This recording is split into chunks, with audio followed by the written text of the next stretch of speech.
Welcome back to Kim Pins. And hey, George's here again. Hi. George's here. Hey, George's here. That means we're taste testing and talking about TV. George's here. I could never get used to that. That was lovely. Thank you. I'm so talented. Yeah.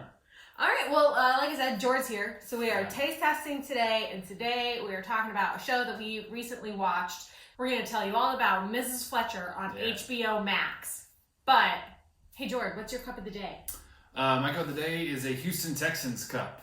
My God, are you from Houston? I am. Not the biggest Texans fan. You know what I mean? We were more of a Saints household, but still, I mean, I'm a Houston sports fan, and being a Houston sports fan right now kind of sucks.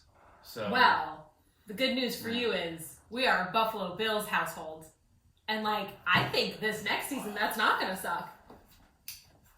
My cup is a cup that y'all have seen before, but it's so good I gotta use it again. This is my pug cup. It's got a pug on it. We have pugs here. We're living the pug life. So I got my pug cup. Mm-hmm. So today, this is a very special taste test, Jordan. This is our first viewer recommendation.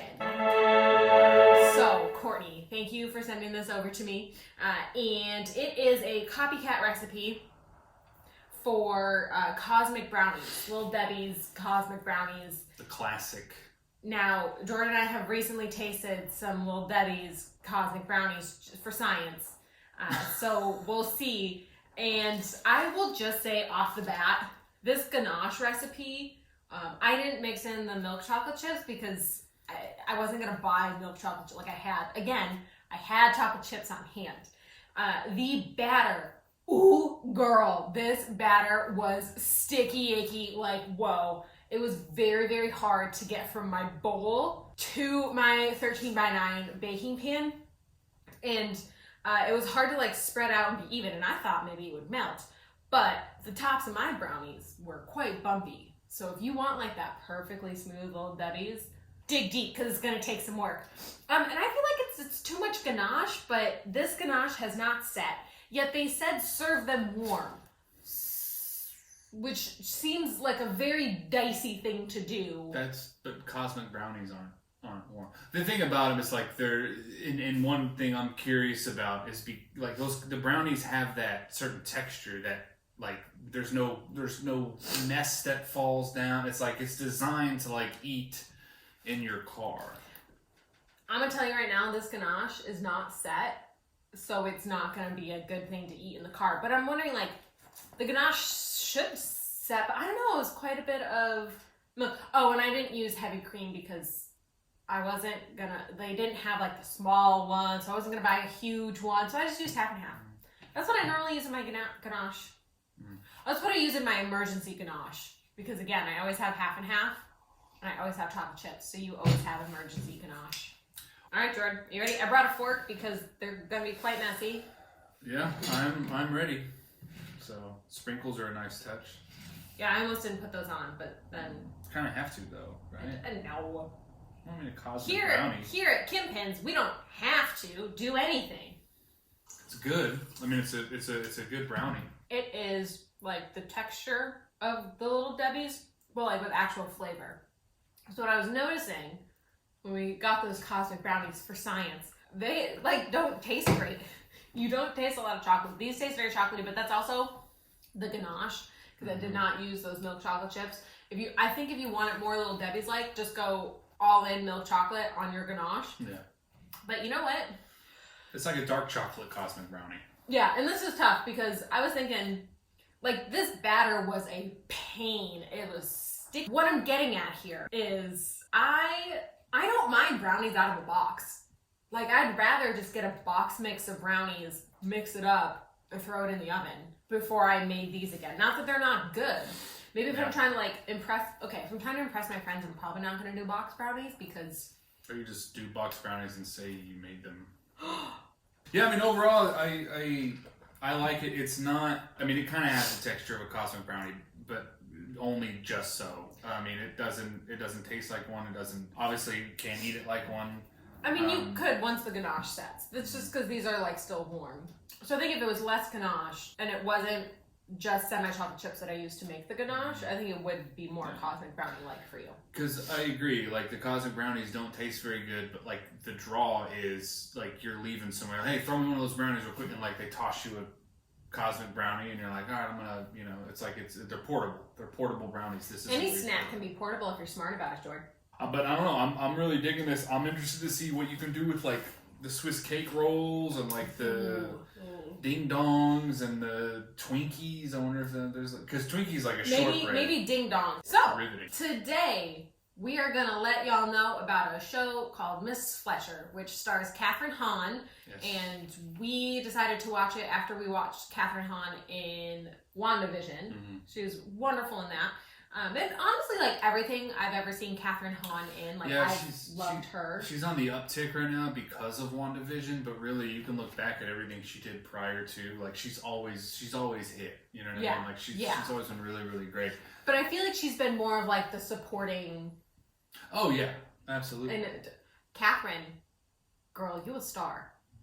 So. But I think I remember her from Step Brothers when she was Adam Scott's wife in Step Brothers. She's just really funny. She has like this physical humor mixed in with like her dry sense. I don't know.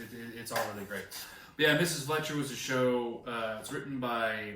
It's based off of a book that's written by Tom Perrotta, and Tom Perrotta did like The Leftovers and Little Children, which are super depressing. So like well, at least this wasn't super depressing. Yeah, that's the first thing I'll say about it. Having this show be what it is, and I think you and I both are, but definitely me, I'm tending to gravitate towards like shorter shows, like something that's like 7-8 episodes, half hour. I think, well, not necessarily shorter seasons. If I'm watching it by myself for bath time, I don't care about the length. Like I'll sit in that bathtub for like 2 hours. And I'm also gravitating more towards like comedies, dramas too, but as long as there's like comedy in there. And I was honestly surprised at how, because for those of you who are unaware, it's essentially about a single mother whose son goes off to college and now she has an empty nest, so she's dealing with empty nest syndrome, and she deals with it in some pretty interesting and exciting ways. Yeah, she's trying to find her new life now that her life as a full-time mom has essentially ended. Yeah. And it also stars Owen Teague. We knew him from the It movies, the new ones, Chapter 1 and Chapter 2. He plays Patrick. He plays old creepy dude Henry Bauer's friend, Patrick. So it was nice. It was nice to see him do something else. He's not creepy in this one. He's a charming young man. And it also has Cameron Boyce, who we know and love from the Descendants series. So this was really bittersweet for me watching that because he has passed away. Very sad. I think he was like 20 or 21. We knew him from the Descendants series, which is a Disney original movie. So I loved seeing him in this, which is a completely different character. Like this is not a Disney character, and it showed his range. But again, it was really bittersweet. I think it does a good balance of like the drama and the comedy. It's never too heavy.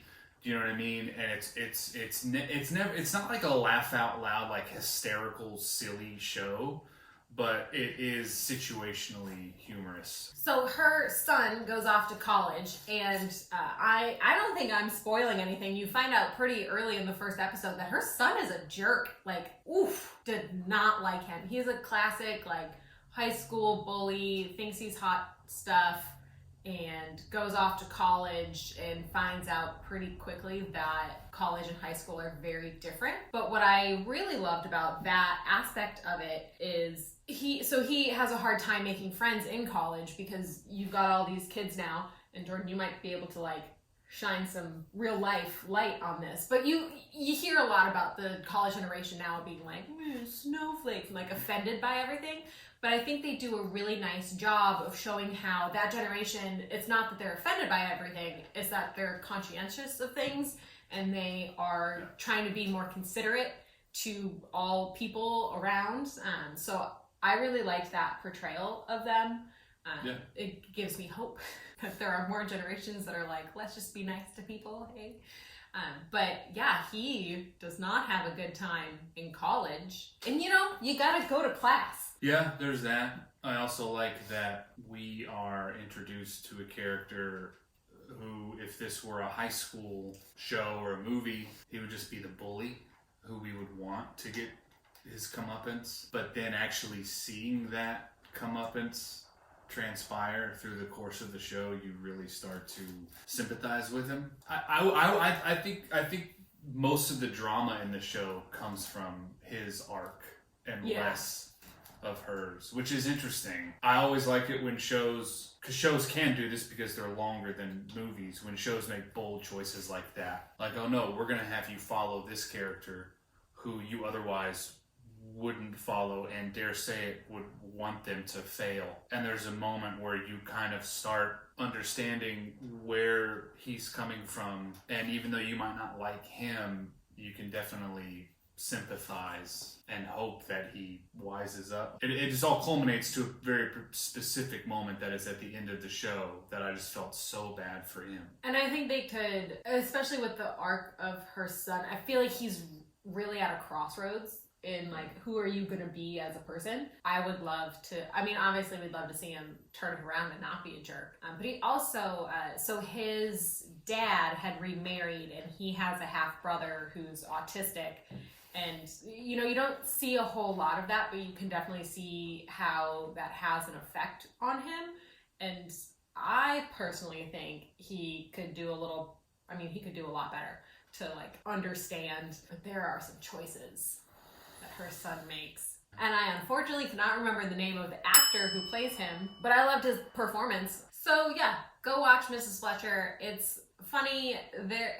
It makes you feel a lot of things because there are also some parts that are like, it's definitely not suitable for work. Not that I think any show is suitable for work because you should be, I don't know, working. There's a strong porn theme throughout, so that's why y'all should maybe know that going. It's definitely not anything you should watch with kids. Oh yeah, no. This is an adult-only show. Don't watch it with your kids. Right. Katherine Hahn, your national treasure. Cameron Boyce, rest in peace. Also a treasure. Another guy, we can't remember your name. Brendan. I think his character's name is Brendan. Is that what it is? Yeah, sounds like it. Owen Teague. Apologies if I'm saying your last name wrong. He's in The Stand. The new, I don't know if that's a limited series or like a made-for-TV movie again. Make some Cosmic Brownies. I would make these over buying more because that was just like, yeah, I don't know. I get the sense when I'm eating a Cosmic Brownie from Little Debbie that I'm like, I'm just eating all this sugar and calories and I'm not even like getting that much enjoyment out of it. Yeah. So make your own and at least enjoy the chocolate flavor. Anyway, if you like this video, like this video. If you didn't like this video, like this video. And subscribe. And I will see you all next week without Jordan, right? That's right. I know.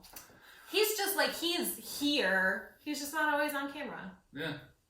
So holding it down. Don't be too sad. He's behind the scenes somewhere. Bye! Bye!